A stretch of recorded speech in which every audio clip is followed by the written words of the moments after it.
بسم الله الرحمن الرحيم. اللهم صل وسلم وبارك على سيدنا محمد. ازيكم يا حبايبي؟ عاملين ايه؟ يا رب تكونوا بخير. وحشني جدا جدا من الفيديو اللي فات. يا احلى عيله في الدنيا، بحبكم في الله. ان شاء الله النهارده روتين كله نشاط وكله طاقه ايجابيه كده. يا رب يعجبكم. لو عجبكم شوفوا اللايك، الله يبارك في الفيديو فضلا وليس امرا. واول مره اشوف قناتي وعجبتك مش ضمني عيلتي كده عشان عيلتك تكبر بيك، وضمتي لعيلتي بقى كومنت حلو زي كده عشان ارحب بيكي يا احلى عيله في الدنيا. تعالوا شوف هنعمل النهارده بقى روتين قوي جدا. هيبقى بصوا يعني جامد قوي يعني، وكله نشاط وكل همه ان شاء الله. اول حاجه هنبتدي كده بالبلكونه. البلكونه زي ما انتم شايفين كده مطربه يعني. بصي الجو هوا وتراب ومش عارف اقول لكم الدنيا ايه. بقالي فتره ما عملتهاش، بقالي داخله في اسبوع ما عملتهاش. قلت امسكي اعملها معاكم بقى ونشجع بعض كده ونتذكر ايجابيه لبعض وباور كده. اول حاجه انتم شايفين كده مسكت البلكونه كنستها يعني، شلت السجاده اللي فيها المكت ورحت ماسكاها كنساها. صراحه كانت مطلعه ترابه رهيبه. ماشي، ده قفص عصافير، ابن عاوز يجيب عصافير بس ايه يا مسهل يعني. لا جاب القفص والله ديت كان واخد جابه من واحد يعني، وكان عايز عصافير يعني. المهم هو حطه في البلكونه هنا، وكان في هنا الحته اللي بمسح بيها برضه. بصوا بقول لكم الزباله مش عايزه اقول لكم طالعه من البلكونه يعني ترابه ناعمه كتير جدا. من تحت المكتة كان اكتر، ويعني بصوا كانت ترابه يعني كتير جدا. عايزه شايفين كده مسكت كنس البلكونه الاول كده، ورحت ايه همسك بقى اللي ايه اللي المها بقى بالجاروف كده واحطها في شنطه كده. ماشي، ابص بقول لكم الزباله دي من البلكونه بس. لا والله كنت بعملها شويه الفتره اللي فاتت، وما كنتش بصور معاكم اصلا بقالي حوالي 12 يوم، داخله في 15 يوم مش عارفه والله. بقالي كتير مش بصور معاكم يعني. كان عندي ظروف ما، بس الحمد لله قدر الله ما شاء بقى والحمد لله. خلينا بس في الروتين بتاعنا. بقول لكم يعني اللي هي اللي حصل يعني، اللي بقالي كتير ما صورتش يعني، وكنت بنزل لكم الفيديوهات القديمه على المنتدى. ماشي.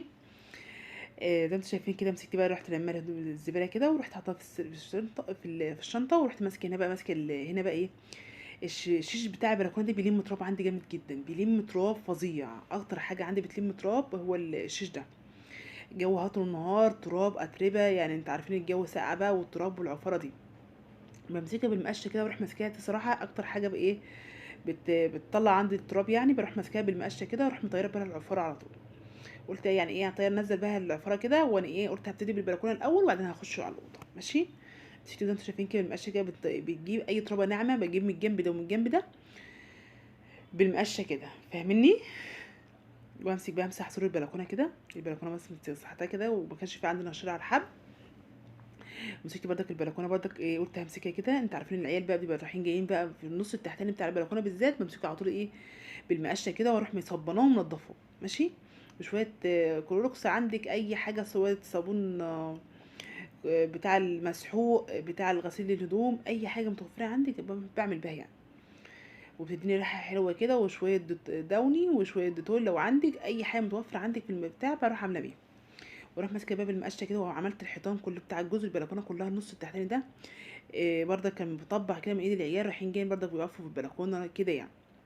مسكته برضك عملته كده بالمقشه، ومسكت ايه بالارضيه برضك يعني إيه بالمقشه كده، ومسكتها برضك غسلتها كده. انا بحس كده بنظافه بصراحه لما بعمل الحركه دي يعني ايه، بحس بنظافه مولانا ايه خلصت البلكونه نضفت قدامي كده. انتوا عارفين التراب بيبقى في البلكونه كتير و... والحاجات بتلزق في ايدي برضك في قلب الارضيه، لازم اعملها بالمقشه، فاهمني؟ انا صراحه كنت هتزحلق بالشبشب. لا والله كنت هتزحلق، قلت لا لا لا، رحت قال بدل ما اتزحلق اعمل يعني اتزحلق يعني عشان الصابون كده. رحت قلع الشبشب كده وقلت ايه عشان اعرف يعني اعرف امسح يعني. مسكت بعد ما مسكت بقى عملت بالمساحه كده بالمقشه زي ما انتوا شايفين. مسكت بقى الحته كده قلت عشان هلم الصابون بقى يعني مطرح الرغاوي كده عشان ايه ما يعني مش اخدش اطول بالشرشوبه. قلت بالمساحه ده هلم على طول. بقيت الم كده واروح اعصر زي ما انتوا شايفين كده اهوت. بالحته كده صراحه، وبروح لما بيها كل الصابون على طول كده زي ما انتوا شايفين. ومسكت مسحت الحيطان قبل ما امسح الارضيه، فاهمني؟ من الصابون كده رحت ماسكاها ولمعاها كده. بقى عندي حته تانية كده رحت ماسكاها من ايه الحيطان ولمعاها. هنا ماسكه هنا برضك بقول لكم البرميل بصوا مليان تراب، وكل ما كان متعفر جدا. وكنت بقالي فتره برضك سايباه كده، كنت بمليه واحطه العيال تشرب منه، بس بقالي فتره ما مليتهوش. والبرميل بقى ده برضك كان فاضي، وكنت بحط له كل ما صراحه دخلت كله كده. قلت هدخله كده على المطبخ اغسله، عشان صراحه ايه اهملت شويتين كده في الكولمن. صراحه يعني بصي مليان تراب عفاره يعني رهيبه جدا. والحته كمان والبرميل اللي حاطه عليه ده برضه كنت اتوسخ، قلت غسلتهم كده في جوه، قلت اغسله. قلت الجزء ده همسكه امسحه برضه زي ما انتم شايفين كده، مسكته لمحت برضه ومسحت بالمقش، عملت الحيطان بتاعته والوضع ما شاء الله اللهم بارك. بصوا خلت البلكونه بتلمع بصراحه. الحته دي غسلتها كده، ورحت ماسكه بقى ملمعه الايه الارضيه تاني عشان من مطرح الصابون، عشان ايه ما تزحلقش وكده يعني. نسيت برضك عملت الحته دي غسلتها، رحت ماسكه لمعه البلكونه وقلت شطبتها كده وخليتها فل شمعه منوره كده. هنا بقول لكم، هنا ابني بنضم الركن ده على جنب كده يعني يمة الشاشه كده، بضم الجزئين ده على بعض، يعني الجزء ده والجزء الصغير ده بحطها عكس عكاس كده، وابني بينام عليها. مضطره بقى، مش عارفه بقى، كل يوم بعد النظام ده بنحط اما يجي ينام، وبعد ما يجي يقوم من النوم نعدله ماشي. تمام. عشان ما فيش مكان له يعني وهو مضطر ينام كده، فاهمني. الحته دي بروح حطها عكس، واروح حاطه دي الاتنين بضمهم جنب بعض كده وينام عليهم، واروح فرشه له بقى كده حاجه عليها ويروح نايم. تمام. اللهم صل عليك يا حبيب رسول الله عليه افضل الصلاه والسلام. لو وصلت لحد هنا ما تنسيش تصلي على الرسول كده عليه افضل الصلاه والسلام، وما تنسيش تحط اللايك ماشي. مسكت بقى مسحتها، قلت هكنس بقى الجزء ده.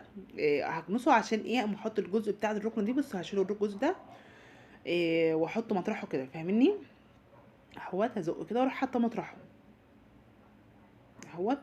والجزء التاني برضك شدته وحطيته مطرحه كده، وهمسك بقى، قلت ما ايه الجو بقى فيه شمس، شويه شمس بسيطه كده، قلت ايه هروح حاطه اسمه ده البطاطين كده على السور، تاخد شويه باور كده وطاقه ايجابيه كده وشويه هوا كده صراحه، وشمس وهوا يعني. قلت احط البطاطين على السور كده. مسكت البطاطين كلها كده، رحت شايلاها حطاهم على سور البلكونه كلهم التلاته، رحت حطاهم على السور كده. قلت ايه عشان صراحه يتهووا كده، فاهمني.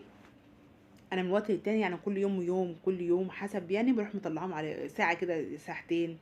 ساعات بنساهم لحد المغرب بصراحه يعني، لحد ما العيال تيجي تنام يعني الساعه 12 مش عارفه، انا وظروفي يعني.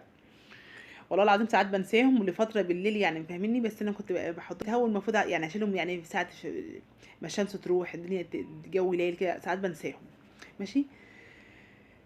اللهم صل عليك يا حبيبي رسول الله. مسكت بقى، مسكت السراير كده، رحت منفضاها زي ما انتم شايفين كده. ما كنتش فارشه مالي، انا مش عارفه بقالي كام مره كده بروح بقى ايه برضاش افرش مالي، بقول ملهاش لازمه، بروح حاطه الدفايه على طول وخلاص.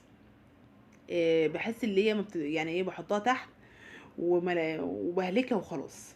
قلت لا ما عنديش بقى، قلت ما عنديش فرشه مالي، انا بفرش بس الوشاش المخدات بتاعتهم كده والخدير.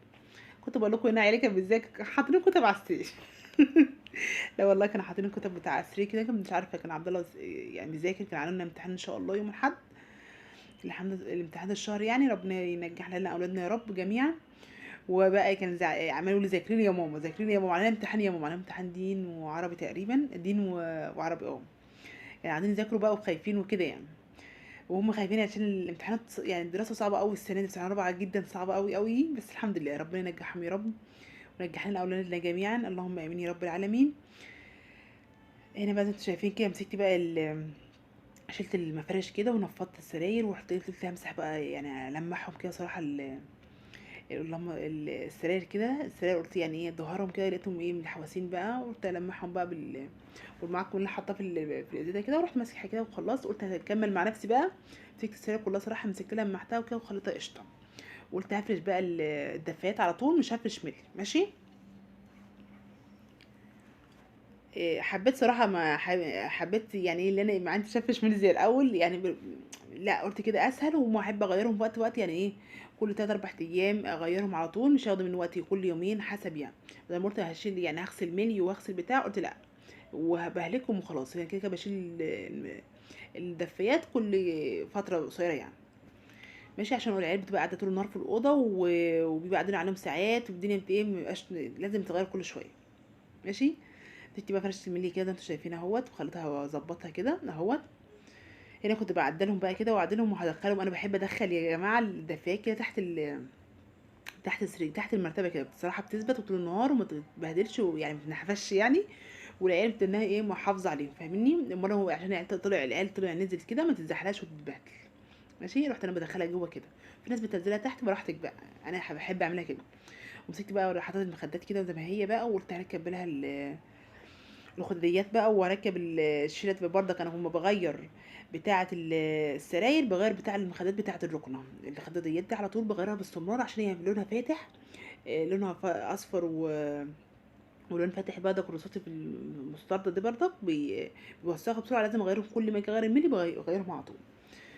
ومسكت بقى زي ما انت نفضت الركنه كده، نفضتهم نفضت الركنه الحته الجزء ده، والجزء التاني برضك نفضته. ماشي تمام. تقولي تمام. تمام. زي ما انتم شايفين كده بركب بقى الوشاش كده واظبطهم تاني مطرحها كده، واركب الخداديات بتاع السراير. بصراحه كنت بهبط انا نفسي، يعني بشتغل بسرعه ورا بعض كده، عندي نفسي بيضيق، فاهمه؟ لازم بستريح. فلما بعمل حاجه كده بستريح شويه، فاهمني؟ بشتغل شويه وبعمل شويه، زي قلت ما يعني ما بركب الوشاش كده قلت هستريح شويه كده نفسي، واخد نفسي كده، واركب المخدات وانا قاعده، فاهمني؟ اهوت ركبت بقى كده الخداديات، وركبت الخداديات المخدتين يعني، وركبت الخداديات بتاع الانتريه الركنه اهوت، وهروح مظبطاهم زي ما هي، ارصهم بقى كده زي ما هم تاني، وارصهم بقى كده واظبطهم واشيل اهوت. قلت لنا برضه كان هنا في كتب بقى، مش عايزه اقول لكم كانت المكتبه دي كان عليها ايه، كوبايات بقى وقولوا معايا وكتب كانت مليان متروسه. ماشي. مسكت انا السطح تحت بصراحه، قلت لا مش كل مره يعني ترتبوا معايا الدنيا بقى. بصوا اقول لكم كان من المكتبه من فوق كانت مبهدله، والكتب بتاعتهم من تحت من برضك مبهدلينها، مش رصين حاجه، الدنيا سويقه يعني. لا والله يعني سواقه بمعنى الكلمه. مسكت من بقى زي ما انت شايفه ده كله كده، رحت رصاهم تحت برضك مطرحهم تاني، ورحت شايله بقى كل بقى الكوبايات ودخلها كله المطبخ بقى كده. وسبت برضك مساحه البتاعه ديت مطبعه بقى، تروح الكوبايات والحاجات ديت بروح مسكها لمعاها ومشطباها وكده، وظبطت المكتبه وظبطت الشاشه كده، الجزء ده ظبطته وخليته قشطه كده. مسكت بقى قلت امسح الارضيه، قلت المع بقى الارضيه اخليها كده فل شمعه منوره زي ما بيقولوا. لا والله ظبطتها زي ما انتم شايفينها، وعامله امسح اهوت. حطيت شويه صابون، قلت اعقم الدنيا بقى يعني العامله دي بتعملش الا كل اسبوع. يعني عامله المسيح والترويج ديت يعني العميق ده بعملها كل اسبوع، بلمع بقى السراير، بلمع البيبان، انت فاهمني؟ كل اسبوع بعمل الترويج العميق ده. امال الترويج السراير ده يعني ايه بتاع كل يوم ده، يعني بقى ايه، مش بمسح بقى كده، بمسح العتاب بس، مش بزق كده، بقول لكم بزق تحت الركنه، وبمسح مطرحها كله، فاهمني؟ كل حاجه انا قادره ازقها بزقها، ما السراير صراحه تقيله ازقها يعني، اللي اجيب الجناب وكده يعني.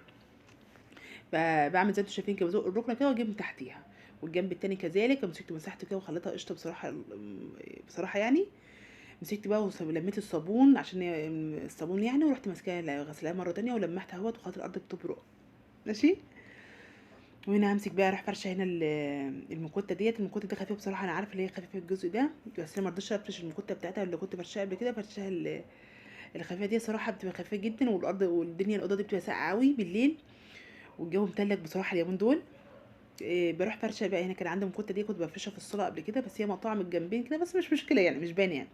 الجزء المتقطع ده هدخله تحت الركنه من ناحيه وتحت الركنه من ناحيه. تمام. اهيت المكوته ديت بقول له كويس فرشها صراحه اهيت، بروح حاطه الجزء اللي تحت الركنه ناحيه وتحت الركنه ناحيه. تمام. رحت هنا بقى ايه، الحافظه دي كبيره، الحافظه دي 2 في 3 كبيره قوي، والمكان صغير، فاهمني؟ عماله افرش يمين، قلت لا هتنيها يعني هجوزها يعني ايه، هتنيها نصين كده واروح فرشاها. قلت الحافظه دي صراحه قلت تدفي الاوضه شويه، وتحافظ على المكوته اللي تحتيها شويه، عشان صراحه هي تقيله جدا، وبغسلها بتغلبني في الغسيل يعني ايه، بتشرب ميه كتير وبتاخد وقت على ما بتنشف، فاهمني؟ والجو ساقع. قلت هفرش المكوته يعني الحافظه كده اهي، همسك قلت اعدلها كده، مسكت اهوت فرشتها نصين كده وعدلتها في الجزء ده. قلت صراحه كده ايه، بنقعد هنا نتغدى نتعشى اي حاجه، بنقعد مع العيال، بذاكر في الجزء ده مع الاولاد يعني. صراحه الاوضه ديت على طول قاعده معاها يعني، على طول مع العيال فيها يعني. رحت بقى ماسحه الترابيزه دي، مش عايزه اقول لكم عاملين عليها اشكال بالقلم بتاع بقى، مظبطينها يعني رسومات، بص مظبطين دي. بس كنت مسحتها ولمحتها كده، ورحت حاطه عليها الفازه كده، ما رضيتش احط عليها مفش ولا اي حاجه. كده كده يعني ايه المفش اللي هنيجي نذاكر راح شايلينه. وبقول لكم انا رحت فرشه زي ما انت قلت لكم، يا رب كده تاخدوا طاقه ايجابيه ولا حاجه، ما تنسوش تعملوا لايك، يحلى عليا في الدنيا، بحبكم فينا، مع السلامه. كده شطبت الاوضه.